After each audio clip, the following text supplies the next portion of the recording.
Bueno, buenos días a todos.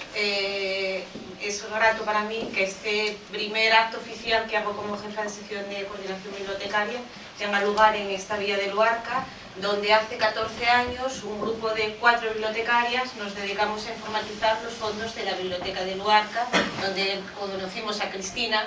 que en aquellos momentos terminaba de cambiar de edificio a la nueva ubicación, y con todos los retos que esto ocasionaba para un edificio y una estructura nueva. Hoy, gratamente, es día 24 de octubre y para la gente que estamos en el mundo de bibliotecas es nuestro día. Es el día de la biblioteca. Es el día donde la sociedad reconoce la labor que desde las bibliotecas llevamos a cabo día a día, fomentando la lectura, la convivencia, la formación,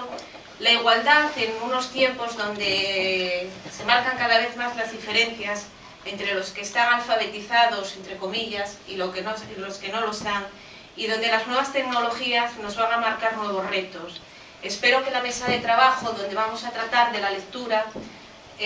no solo abordemos el tema de los libros en asturiano, sino también lo que se nos viene encima, sobre todo las bibliotecas, con la llegada de los libros electrónicos, que están ahí y será un gran reto para todos nosotros.